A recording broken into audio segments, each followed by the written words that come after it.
Yeah, Theology in the Streets podcast where no topic goes untouched. It's your boy, Pastor Lou, a.k.a. Late to the Game. Yeah. And you hear us laughing because we started talking before this, and your boy, Kirk Classy, forgot to press the record button. Man, it was getting good. It was getting real good, man. Yo, man, this is what we do, Drop man. the ball.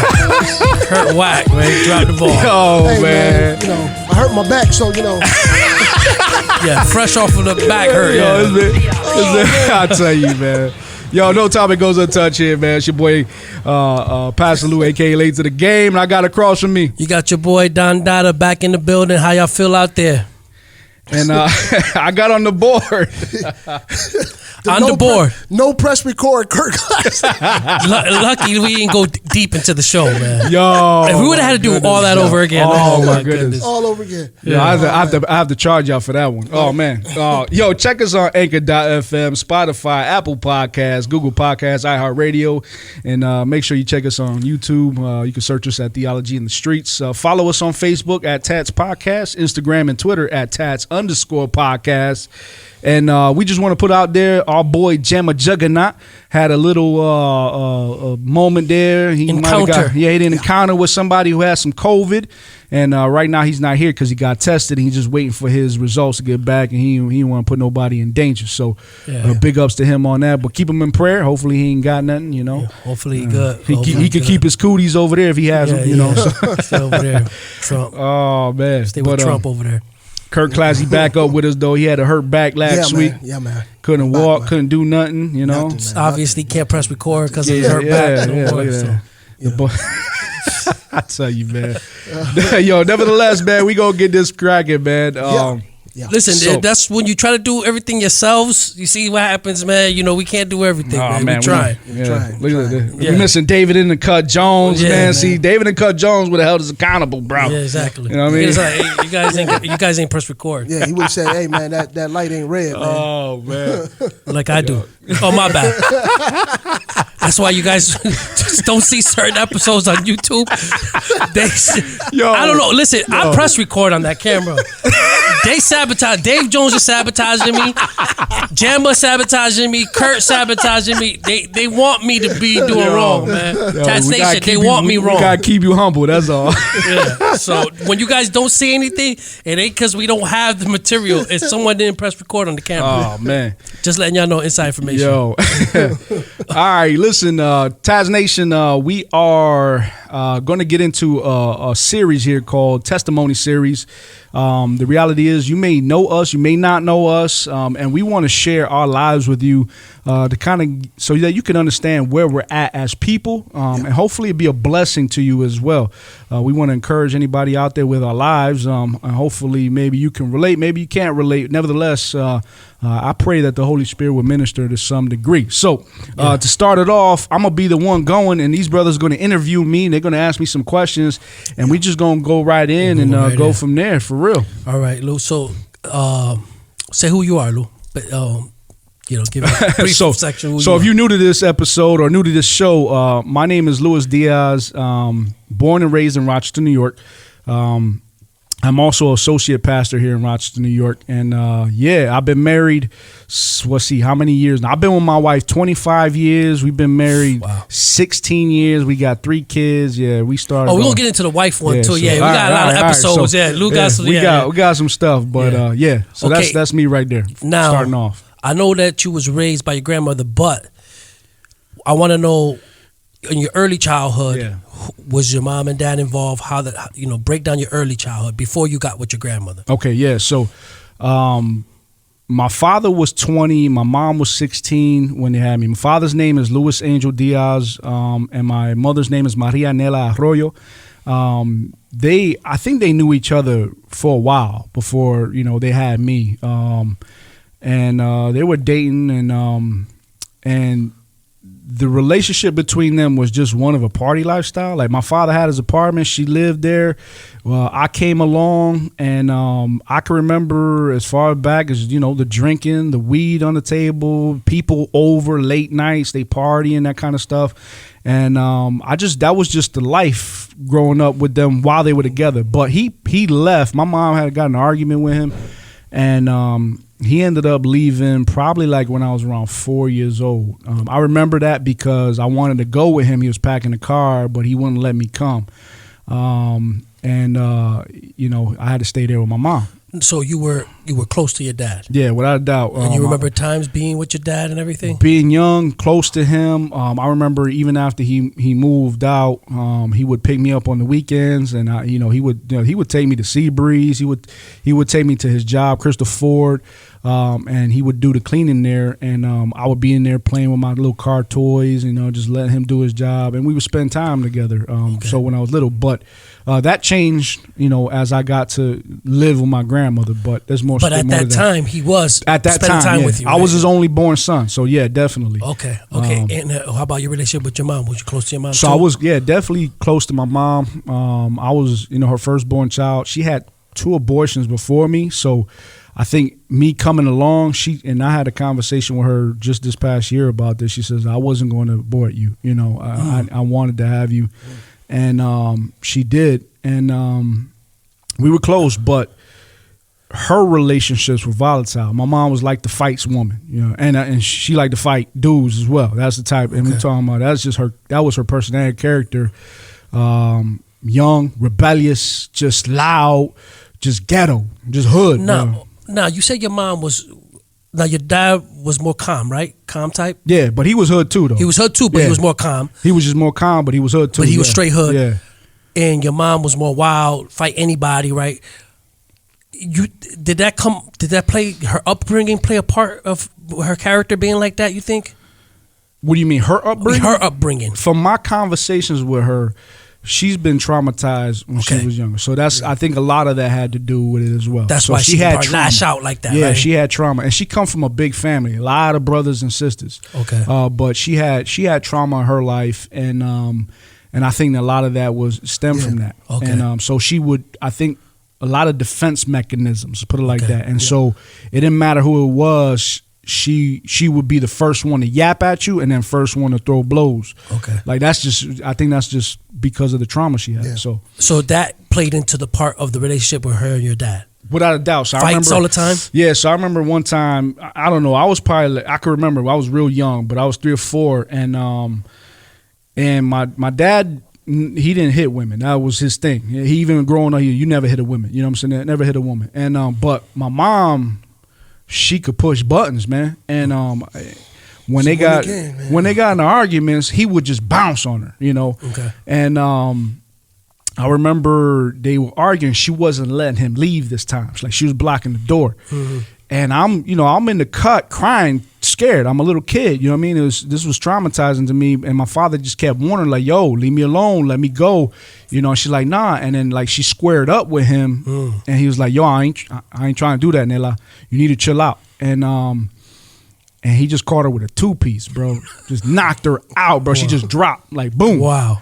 That's your first time seeing somebody get knocked? Yeah, right there? That was first time I seen my father violent at all. At all. Right? Okay. So I seen him after that, but that was the first time I seen him be violent with anybody. Like you know, my father was he was a laid back dude. He was one of those cool drunks. You know what I'm saying? You know, I mean, he'd get emotional, but he just was, you know. But he laid her out, and I was terrified. Yeah, he was crying. Oh, Della, you know, because he thought she was dead or something. Exactly. So, you know, my father eventually kind of left the scene in that sense, even though he would come sporadically. It was just me and my mom. And we were together. So let me say this. I was always spending time at my grandmother's house, which was my father's mother. Okay.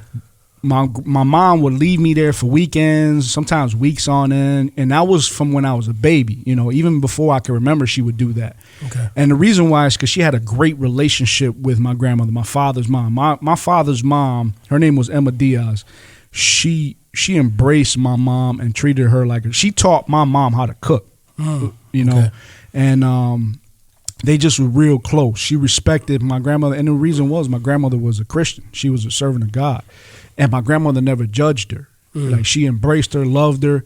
But despite that, you know, being with my mom, we was, for a brief time, was homeless.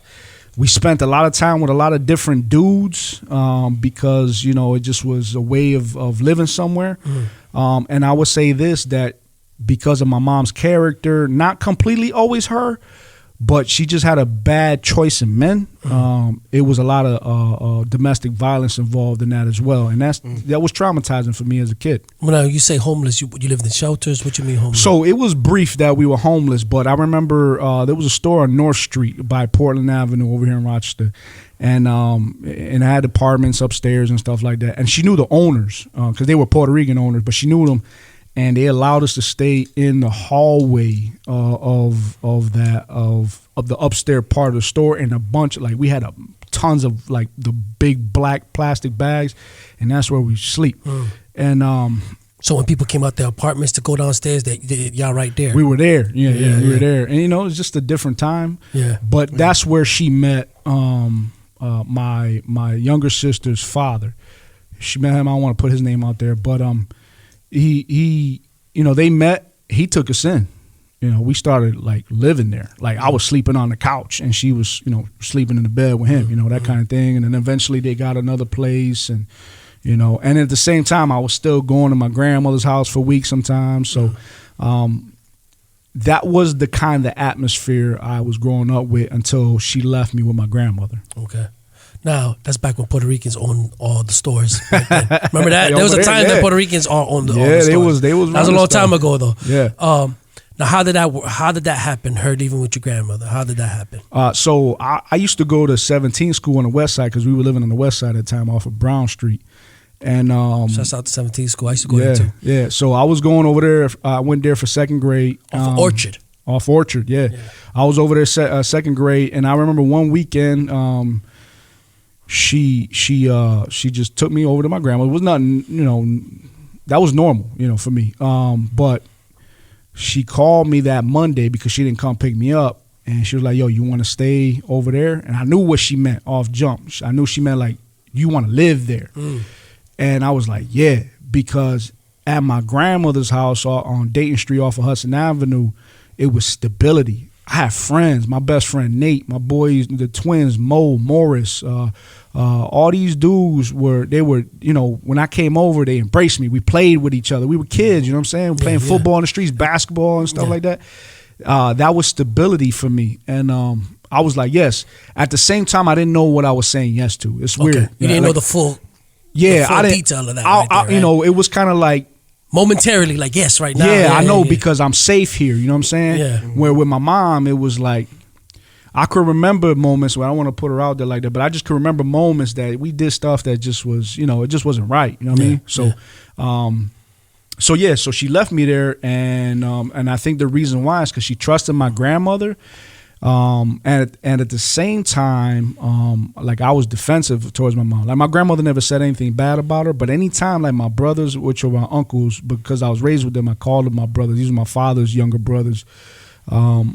Anytime they just mentioned my mom, they didn't even say nothing negative. Like, yo, don't say nothing about my mom. You know, I just would snap on them. You know, just defensive. So you was one of those that.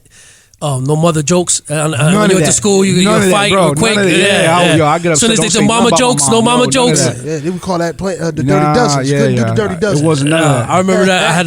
I had a friend like that. You couldn't say. You say one thing about his mom, bro. He fight. Yeah. Couldn't drill his mom. None of that. So okay.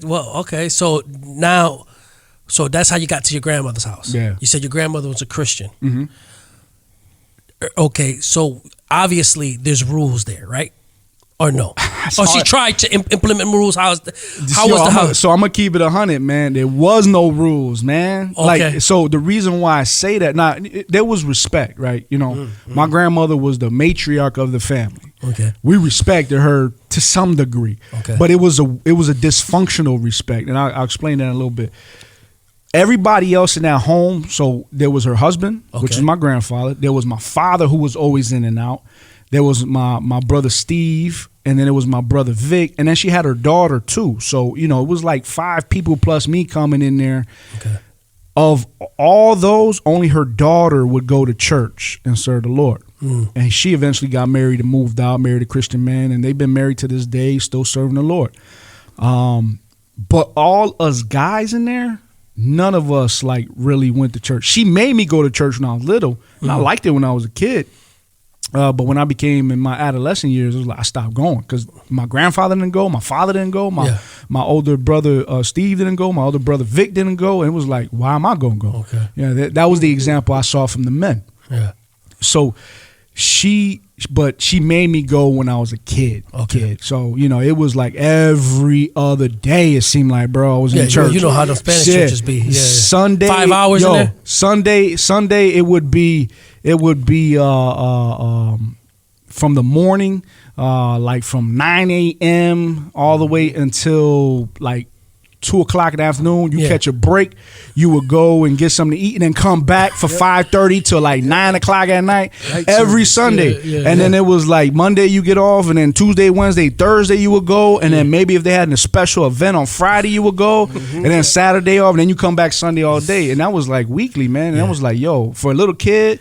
And then they want you to be still. They want you to sit still. Man. Listen, bro, luckily they had carpets up in because I used to go to the church on Campbell Street, and it was one of the first Spanish churches that was pretty big at the time, because it was the pastor. That's the one on Campbell. Yeah, that's Campbell. Okay, all right, yeah. So the pastor was my grandmother's brother-in-law. Yeah. So, bro, I slept on that pew. I slept on that on the this burgundy fluff carpet they had there, bro. I slept my life away up on that joint, bro. When I used to visit, sometimes I used to visit the one on Portland.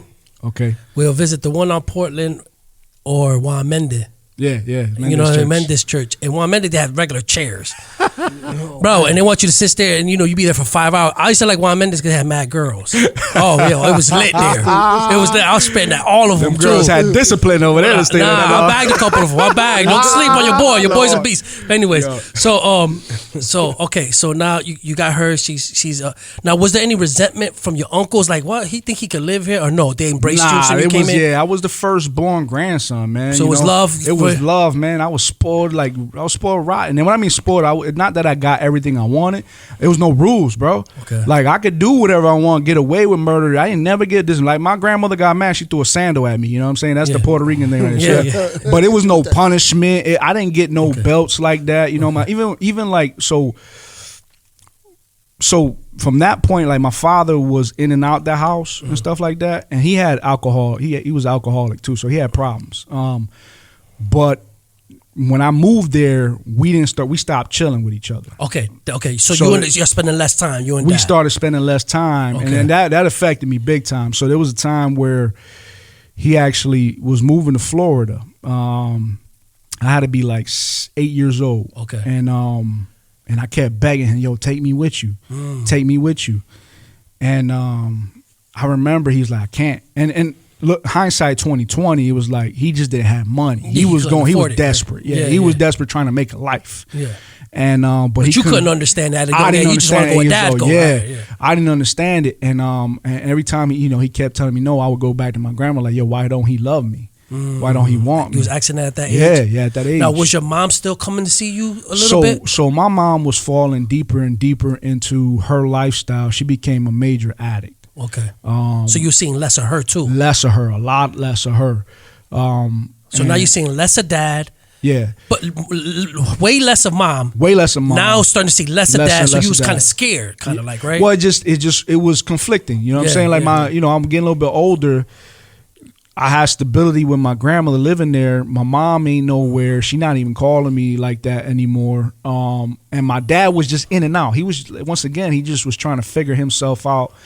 And now he wants to move to Florida. Now you know you ain't gonna see him. And another thing was that the only time I would chill with my dad, it was getting to the point. It wasn't quality time. It was like we would just go out and chill. He'd be at the bars drinking. Like I used to go to the bars with him and drink. One of his best friends, Wolf, they used to pool hustle.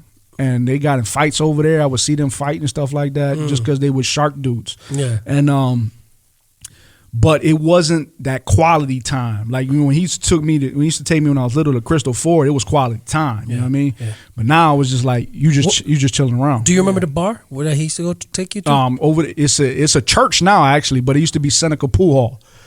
Over there? Yeah, man, Seneca Pool Hall. Your dad had to run into my dad too. Probably. Because my dad was around that mix. You know what I mean? Yeah. So go ahead. And not only that, he'd be all over Clinton, Joseph Avenue. Yeah, that's what I'm saying. There was a little circle back then, all the Puerto Ricans. Yep, you know what I mean? My dad was the only Asian dude chilling with all the Puerto Ricans. So go ahead. Yeah, so, he was moving to Florida, and that was it. Like, he moved, and, he wasn't around. And so that relationship, that hurt big time. Okay. That relationship,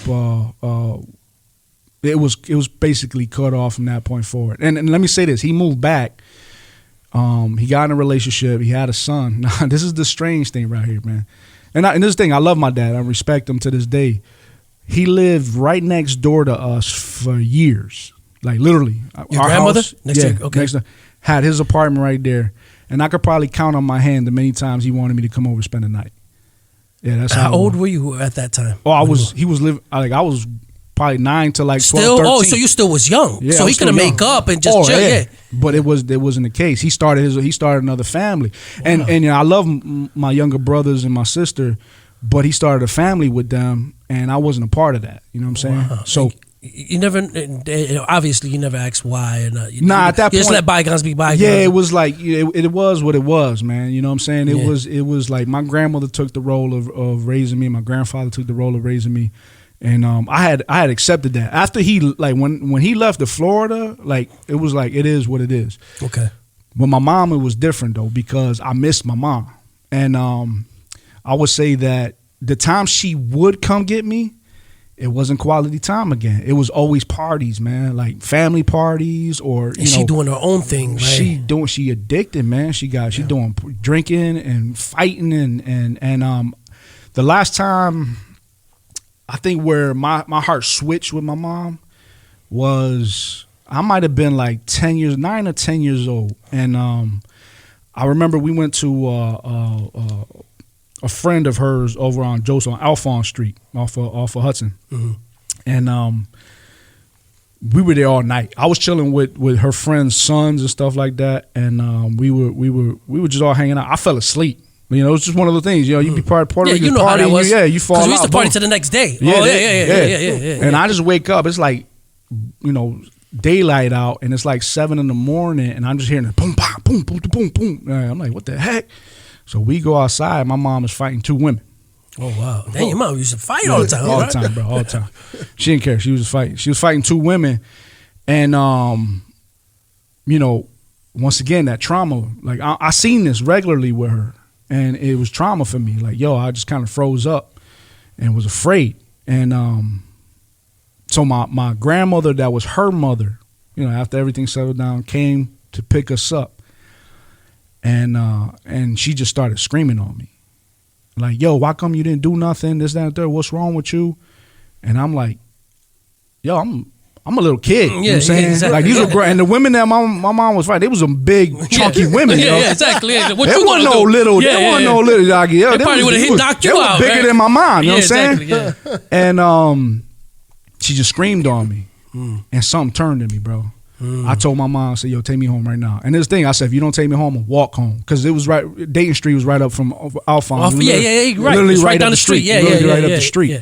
Well, it's a little ways for a little kid to walk. For a little kid, but I was used to it because I would walk to school. And I knew that whole neighborhood. So she took me home, and from there, I didn't care no more. If she picked me up, it was, okay, whatever. It was like that. Something just switched. It just switched in my heart. I just didn't care no more. It was like, you do whatever you want to do. And I was young. I was like 9 or 10 years old. She would call me and stuff like that. And then, when I started getting to my 12, 13 years, that's when I started experimenting with drugs and girls and stuff like that. She would call me and like, you want to spend the night? I'm like, yeah. But I was already scheming. I was like, all right, what I'm going to do, I'm going to go over there. I'm going to call my boys up, and I would bounce for the weekend. I would literally just, and so it was more freedom. It was like freedom. You know that's what I'm saying? That's really why you went there. I would go there, and then I would come back. She'd be like, where you been at all this time? I'm like, I was chilling. What you talking about? And that's what it was. So no quality time. No quality time. I just stopped any kind of love relationship I had for, you know, in that it was non-existent. She was, bro, I would go over there and I would see the, you know, the burnt spoons. I see crack, you know, the crack all that stuff. So I knew she was addicted, you know what I'm saying? And then, you know, where she used to live off of not Ravine, on Locust Street. Oh, she was on Locust? Yeah, she used to live on Locust. Okay. And she also lived off of... well, that whole neighborhood. That whole neighborhood. Well, that's prostitution. That's all that right there. Yeah, so back at that time. Yeah. But not only that, she probably still her is. dealer... So where the apartment that she once lived, her dealer lived right downstairs. Yeah. Oh, with that whole neighborhood, you got drugs. For people that don't know, you got drugs and prostitution. That whole neighborhood. Yeah. So her dealer lived right downstairs, and that was just easy access all the time. Who knows what my mom did to get any of the things she wanted. So, but it just that relationship between mom and dad was non-existent, man. Okay. As much as I wanted it, it was non-existent. And that's at an early age. 8 years old. About 8, 9 years old. That's when it flipped. The light switch flipped.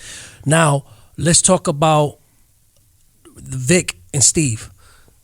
You go in there. You look at them like brothers. Obviously, that's when you start getting 7, 8 years old. You start to get I'm looking up to them. Or looking up to them, right? And how did that describe that relationship? Looking up to Vic, looking up to Steve.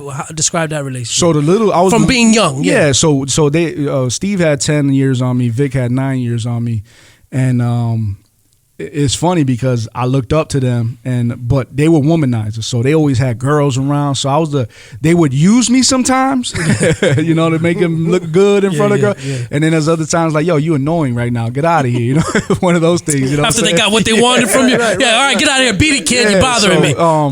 But they didn't chill with me like that either. There was no quality time. Okay, that's what I know. So even though I looked up to them, they did their own thing. They were.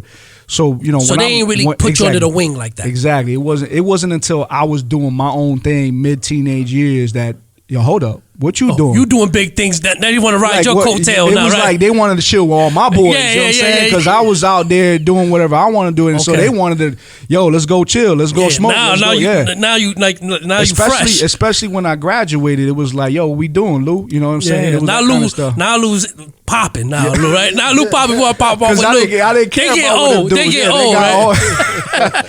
They got old, and you know they had their little. Well, Vic had his little family, but every once in a while he just wanted to come chill and drink and stuff like that. Because see, the crazy thing is, you're right. Because what's funny was I met Steve before I met you. Yeah, you know what I mean. Yeah. And I think I met Steve through Esco. If I'm probably Esco, or I'm not sure, but I know I met Steve. Or DAP, or it's one of the two. Danny. One of the two. I know I met you through Danny. Yeah. I remember that clearly. Yep. I remember that clearly. But we all knew each other through Chewy too. Through Chewy, yeah. So. But I knew Steve prior. Yeah. But not like tight chilling with him, but I knew Steve. You know what I mean? So, and I never put the two together until we started chilling a little more. That, you Steve brother. You know how you used to say, that's my uncle, but that's my brother. I didn't put that together. So that goes to show you that you wasn't chilling with him all the time, because I would have been knew you. You know what I'm saying? So, and that's another thing. So, you know, they was Clinton heads. Yeah. I never was a Clinton dude.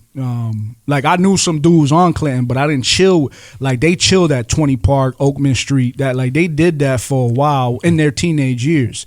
Where me, I chill with mostly black dudes. Exactly. Those were my friends growing up. All my friends growing up were black. And maybe that's how I knew. Cause see, one thing, they were Clinton, but they never got into the PRM and the Clinton beef. They didn't get into they weren't no gang life. They didn't. Well, yeah, that's one thing. So they chill with the dudes a little bit older than like the gigolos type. So they chill with some of the dudes that were just before that generation. Okay. So hey, TATS Nation, let me break that down for you. Okay. It was Clinton back in the days was all Puerto Ricans, mostly all Puerto Ricans, and you had your little sections that had some black people, but they were black people that grew up with Puerto Ricans. The whole Clinton Avenue I'm talking about, it was just it was straight Puerto Rican. It was basically little Puerto Rico. Yeah, well, and back then, to be fair, Clinton Avenue, Bay Street, and J Street were all Puerto Rican neighborhoods. Yep. Central Park, all that was all Central Park. Yep. I mean, these were like Puerto Rican neighborhoods back then. Okay? That's where my wife grew up. So now a lot of things has changed, but so describing this Clinton Avenue was Puerto Ricans, but you know how us Puerto Ricans are. We have no unity. So Puerto Ricans was against. I'm from a whole different side. We used to beef with Clinton, but I got love Clinton. All my old brother that we used to beef. I love y'all. Some of them locked up. Some of them rest in peace. It's all love now. But back in the days, we used to be very hard. So it was two sides, and that's why we're talking about that. They never really got into the gang beef because they didn't partake of that. I know Steve was neutral. You had some Clinton people that were neutral, that they didn't get involved with the PRM or the Bay Street beef with it. So you guys were like I said, I think he was just above that generation of where these dudes were gang riding, and so they knew some heads that were straight. They shooters and gunners, and they hung out with some of them dudes, clubs and bars. But they didn't per se get into beef themselves. That wasn't their beef. They wouldn't get into the beef like that. So you mentioned. So really, the neighborhood became your boys. Yeah, my neighborhood, Dayton Street. We used to play football against Fairbanks. We played football against Wild Street. Just that kind. We go to Franklin and play. So that was my neighborhood. Durnan Street, Roycroft. Like I knew mostly black folk from that, and not only that, because I used to go to 36th School, which is on Carter Street. 36. That's on Carter. Carter Street. So I used to walk to that school, and I used to walk with all my boys that were black. And then I went to 22 school again. So I was at 22 school kindergarten, and then I came back for my 4th, 5th, and 6th grade years there. So the street neighborhood, and back then that was the dope thing. The street neighborhood became your family. It was. That's who you grow up. That was like your brothers and it arms. was. And I would say even like there was probably a dip on the gang life. Like you still had gang life, but there was a lot of dudes that wasn't doing gang life. No, because you're a little bit younger than me. Yeah. So a few years, and that's when it was starting to fade out. Exactly. It was more about money. It started getting about money. Exactly. Yeah. So you had a lot of dudes that was just hustling and stuff like that. Yeah. And one of the spots, like, so off, if you go down Dayton Street coming off of Hudson, you go to Ballman and you make a left, it'll take you to Avenue D, and they used to be the one spot where dudes was always throwing dice. Right down Ballman Avenue D? Yeah. So, dudes was always chilling over there, and we would go over there, throw dice, and, lose money. That's funny about that street right there? Ballman, because it's the cut. Yeah, we used to park all our stolen cars there. Yeah, that's true. Yo, we used to park all our stolen cars there all the time, bro. Ballman and that. Area. Or that street after Ballman that connects to Ludwig and Joseph Place. We used to park all our stolen cars there too. Yeah. But anyways, so now you got the neighborhood friends. You're growing up, okay? Describe that. Now, was you getting into trying to make money or no? You was just going to school. You was being a good kid. I didn't have a mindset for. I wasn't a good kid. Like I was an underachiever. Let's put it like this: like school came easy to me, but because no one cared in my life about school or just didn't care about me, in period, I didn't care. But I wasn't a thug like that. I wasn't overtly violent. I was the dude that was cool with everybody. Like white dudes, I could be cool with. Black dudes I could be cool with, Puerto Rican dudes I could be cool with, and it was like I could just chill with everybody. Okay. And then when I got into middle school, we got into house fights and stuff like that. You still had house fights? Yeah, over in Shalat. So you went to Shalat? You went to Shalat? I went to Shalat. So Shalat wasn't really that violent, I won't say that. At your time, Shalat, because my sister went to Shalat too, and she bragged about her. I remember my mind. Oh, you went to Shalat? Yeah, I went to Shalat. Oh, you was at school with her or no? I remember her, but the only reason I remember, no knockers, but because they used to mock her name. Yeah. Nah, I'm gonna keep it on. I used to be like, oh, she's pretty, you know what I'm saying? Yeah. But I didn't know her like that. Okay. I just knew because they used to mock her. They used to mock her name, you know what I mean? So, but she probably was a little grade she was upper. She was upper grade. Yeah. Upper but you classman. closer. You right there around her age too. So it's her last years. You probably was there with her. Probably, I think this was. She was upperclassman. But back then, though, you had. See, it's funny because I found out that they would put the kids that had, that would do good in school. They would put them in House C. I was there, but man, middle school was horrendous for me, bro. So okay, break this down for me. All right, I love this. So House C was the nerdy kids. They were supposed to be not just the nerdy kids, the kids that excelled. Like all my exams. You were like Jamma? So you're revealing something to us on TATS Nation. He's revealing. Finally, he's a gangster nerd. No. But like I didn't do good homework wise. Okay. But I passed all my tests. Like so aced them joints. Like, it came easy to me back in so they elementary. Put you with the smart kids. So they put me with the smart kids, which is House C. House C. Okay. Let's hold up. House C, the smart kids. What other houses you got? Then you had House B and House C. So House B was more like artistic, Drama students type? Maybe drama. Like, it was just a different kind of house. Like, you know, and then House A was just a rowdy house. Like, they were all wild down there. Okay, so House A obviously was the gully house.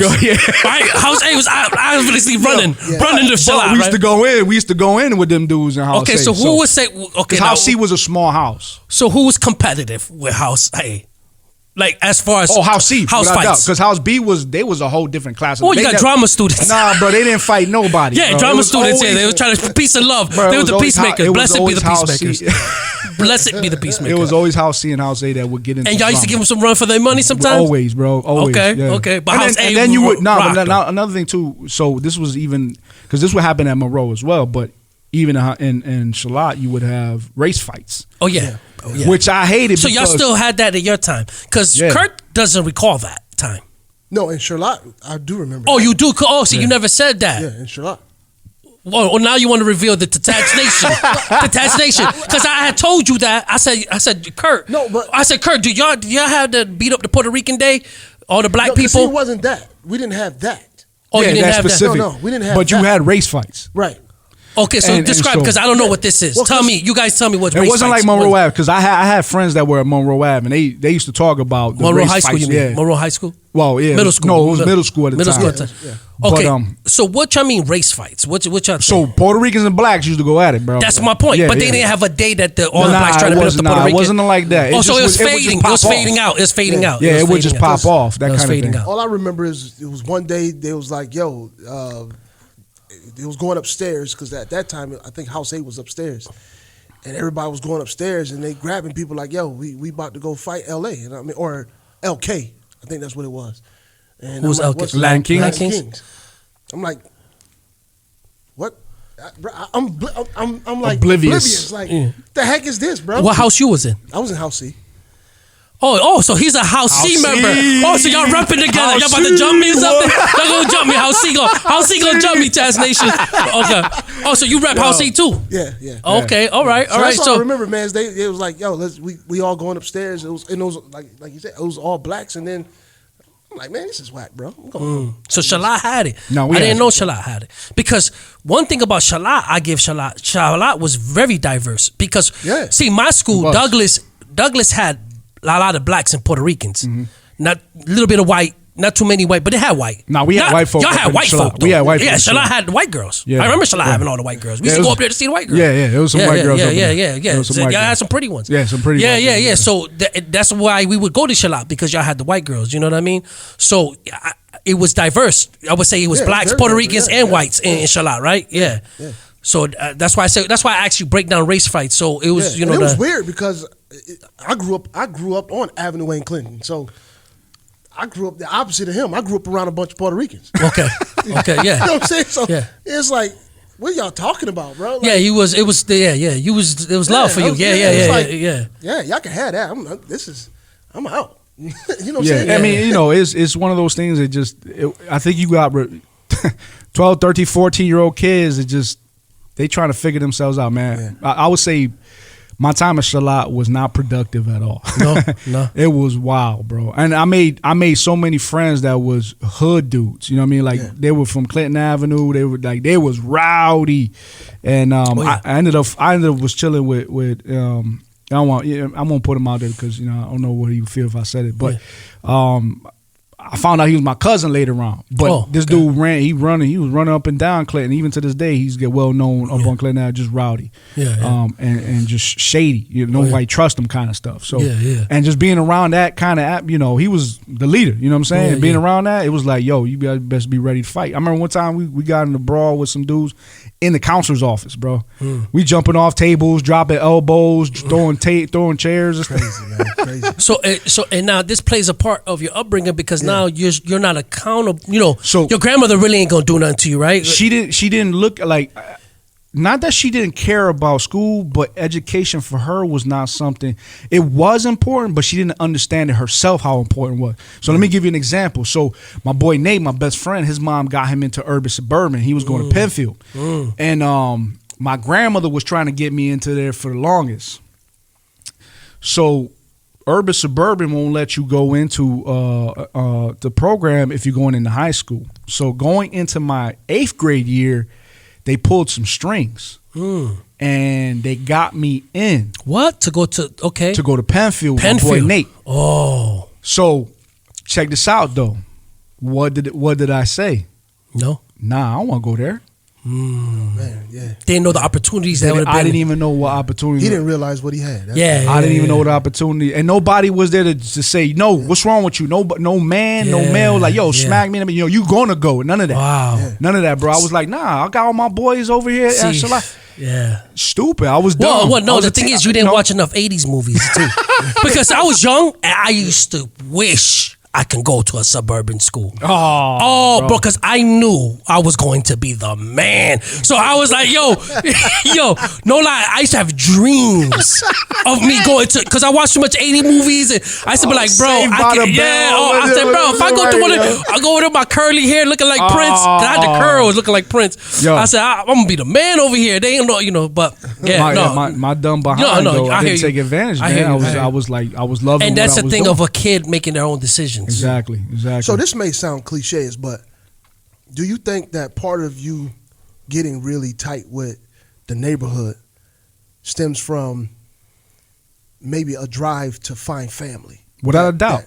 So I would say this, so I didn't find gang culture, but the dudes that I chill with, they weren't angels. But I would say this: God in His grace brought my best friend Nate Mall. Shout out to Nate Mall here in Florida, and Terrell Strickland. Their mom Cookie lived right across the street from us. She was a single mom, but she lived with her mom, and Mamo used to be up in there, and I think Mamo still live over there too. I used to be the annoying Puerto Rican kid that came to the house every day to chill with Nate. Talking about from when I was little, bro. I'm talking about 7, 8. I was there every day, almost every day. I would walk because he got in the urban suburban. He got home 4:30. I'm watching him walk. Yo, I'm coming over, just like that kind of stuff. And I would go over there and I chill there all night. I eat dinner with them, and let me say this: not once, even when she would scold them and get on them, not once did she ever kick me out the house. Not one, man. That lady loved me like a mom, man. Straight Cookie. I love that lady. I remember I hit her up on Facebook and sent her a private message saying that, like, yo, I appreciate everything you did for me. And she, I'm in tears over here. Oh, she was fine. So that was a mother figure in my life, man, that God brought into my life that I needed. Like my boys Nate, they would be, arguing with her. I'm like, yo, chill, man. You know what I'm saying? I'm trying to tell them, like, yo, you lucky, man. You got a mom. You know what I'm saying? I would tell them stuff like that. They be beefing with their grandma. I'm like, yo, man, relax. Yo, your grandma love you. You know what I'm saying? I'm trying to tell them and stuff like that. But she was a blessing in my life, man, for real. Yeah, that's what's up. That's what's up. Yeah. And then, I had like other friends. Their parents showed love on me, but they would Cookie and them was the one, like, bro, they would take me to Canada with them, bro. Wow. They would take me to Marineland. They take me to Seabreeze. That's big. Yo, that's family, bro. Family stuff, like, bro, I would go, like, to this day, if I go around, if I was to go around wherever that, like, extended family, and they tell me, that's Lou, they be like, oh my goodness, Lou. Oh, they remember you? They remember me. Yeah. Because you was always there, right? Always there. Though Puerto Rican kid just coming up in there, bro, and eating all their food. You know what I'm saying? Yo, drinking all their Kool-Aid. So now, I know we're running out of time, but last but not least, was that a neighborhood that you can stay out all night as far as that street, or was it like now gunshots everywhere? How was the neighborhood? Was it kind of a tight knit neighborhood at the time? That street was tight knit, but the neighborhood as a whole deteriorated over time. So when we first met, like, my grandfather, he owned a house on Laser Street. Okay, and so he worked for Kodak. You know what I mean? So he was like one of the only minorities that was really owning homes. Okay. And at that time, that was a pretty nice neighborhood. It was Polish. It was Polish neighborhood. Okay, that's what I'm trying to get to. So you had a lot of white Polish people there, but then they started to move out. Minorities started to move in, and minorities were owning the homes. So it wasn't like the property was looking bad. Exactly. It wasn't until probably in my early to mid-teens that it started to really drop. Okay. Because crack epidemic. So it was a family-orientated. Yeah, everybody knew each other. Yeah. Everybody it's knew each other. It's the beautiful thing. Yeah. Even if you came and you moved in there for the most part, and like you was new to the neighborhood, we embraced you for the most part. Like Exactly. Brooklyn came and lived. You know, in Brooklyn, my boy Brooklyn, shout out to Brooklyn. He's serving the Lord now too. Anyways, but he moved there a little bit later. We were all teenagers, and he had that New York swag about him. And at first he felt like he had to be defensive, but that wasn't even the case. We embraced the dude and loved him, and even to this day we close to him. So. And when the street lights went out, you had to go inside the house. Nah, bro, you crazy, bro? No. Bro, we was out late night playing manhunt, doing everything, bro. Like we would play with other neighbors, like Fairbanks Street, or with. So it was no beef. It was no beef. Fairbanks Street. It was all love? It was just football. Yeah, it was just football. It was love, man. Like Dayton Street wasn't popping like that. It was like everybody around us had drama. Yeah. But we weren't known for drama like that. Because my grandmother was right down the street from y'all, Wilkins Street, yeah. Wilkins, right Wilkins there. was wild. Yeah, Wilkins Street, yeah. But, and we lived on both sides of Wilkins. Yeah. Like the Wilkins by Remington, and we lived at Wilkins by Hudson? By Hudson. Yeah. Yeah. We didn't play the whole Wilkins. Yeah. And then Wilkins and Joseph, my uncle. And get right on top, and then we had, they was like real close to the friends of the family, lived on top of the store and all that. So yeah. So it was tight knit. Like I think everybody knew each other. Everybody knew my grandfather. They called him Poppy. You know what I'm saying? You had your fiends and stuff like that. Don't get me wrong. And that eventually just started to build up, and it got worse. And what Weaver's by you? Weaver Street too. It's a little bit further down. Yeah, Down. I used to live. That's where That's like 3 streets away, right? I used Weaver? to live on Weaver with my mom and my dad. That's where they lived. My grandma with each lived other, on Weaver too. Yep. So, It's crazy, man. So we're gonna go to part 2 of your teenage years. See, I see that. See, I know what I was doing. See, I didn't want to go too deep on this teenagers. I wanted to see it for episode 2. Okay. To talk more about the middle school and high school. Yeah. When you get to the 17, 18, 19s, doubt. and the 20s. No You know doubt. what I mean? So Yeah. to Listen, be man. continued. Kurt, you didn't have no questions though, man. You just listening. What's up? Well, man? I think he was intrigued over here. Yeah. Especially when you said House C. House C. His eyes lit up. House C. I was House C too. Yo, You know what House I C. mean? House C. Yo, I'll be honest with you, bro. So before I know. But y'all part had two. like house fights, man, for real? Yeah, no, we Like, did. cause Douglas, we went in. No, that was house fights, bro. Like we brought guns and all that. Yeah, well, I don't know about. Maybe some dudes who had guns. chains and all that. You know what I mean? We used to go in. I ain't see all that. Yo, in the middle, it was on spike, bell ring, house fight right in the hallway. Yeah, Bam, bam, bam. yeah, Okay, yeah. all right. Yeah, all it was wilding like that. Yeah. All right. I respect it. But I mean, it's. I remember though in House C though, I was all about the girls back in middle school though. It wasn't about the violence for me. It was all about the females. And like it was white girls, it was black girls, it was Rican girls. Yeah, I was chasing them all back then, bro. So. But if they knew you was in the house, see, they set it on. You know what I mean? Just because that was your house. Yeah, no. So you wasn't. Huh?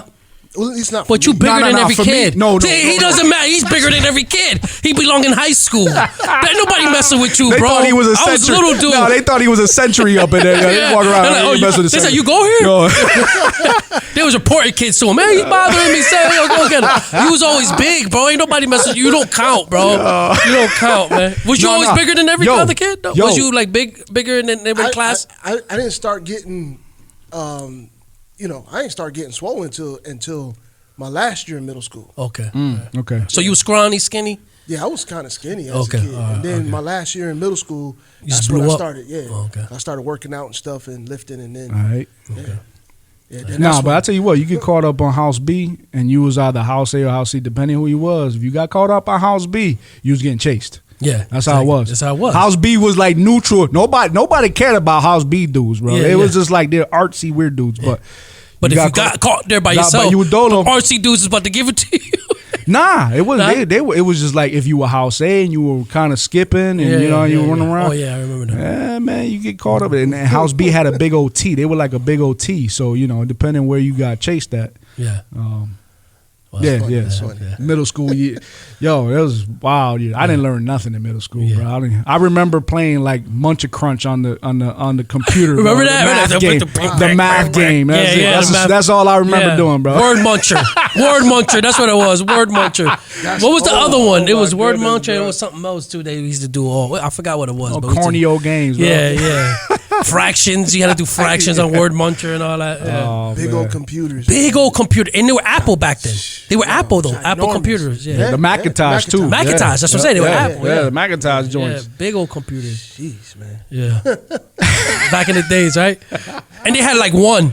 They had like one or two, and like everybody had to wait to get on it, man. Remember the big old printer with the my paper? goodness. Yeah. Yo, dang, we dating ourselves, bro. Yeah. Somos viejos. That's We right. old. We made it. Hey, God's grace. God's grace, man. God is good. you already know. Yeah. All right, listen. So we gonna come back for part 2 then. You gonna come part two? man. Yeah, Part yeah, two. yeah. Part two. Teenage years. Yeah. Teenage years. The teenage love. Don't hurt me again.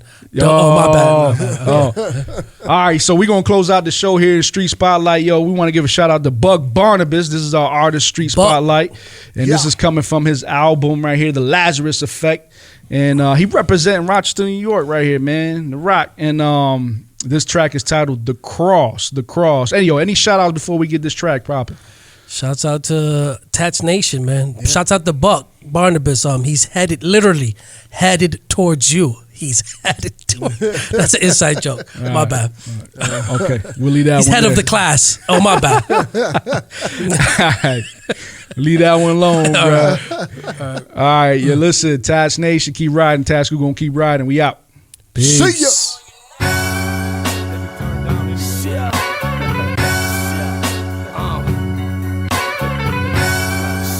Yeah. Listen, the cross I claim ain't on your chain, that dangle on your neck. The lamb was slain, that's why he came. Refrain from disrespect. That's blasphemy, he don't approve. I move with the elect. They laugh at me like I'm a fool. I still believe him, yes. That's grace, homie. Through faith, homie. Food for thought. If you're hungry, get a plate, homie. A break for me. Either one is good. And if you're from the hood and still alive, it's understood. It was mercy on that cross, my life was in his sights. The ransom paid, now I am saved, yeah, that's eternal life. I crossed over, full court press, Satan at me. Endure the suffering, to be more like him, I take it gladly. And if his word is double-edged, then this is scissor rats. I'm Edward Scissorhands with different plans, envision that. Crossword puzzles, drawing lines, putting words together. It's all a struggle, just different kinds. Which one serves you better? Was a servant to that slave life, chains gone. Praying God come get me in that cell, singing Akon. A holiday like every day, just cause I'm breathing air. And by his blood I'm justified, no it ain't even fair. And not by works that man is saved, no it is God alone. And on that cross my debt was paid, I'm free, he's on the throne. So that cross to you means death, to me means life eternal. To know a God that died to save me from that rage inferno. See, for me, the cross represents life. It represents submission. It represents love. It represents grace. It represents mercy. That's what it means to me. The cross.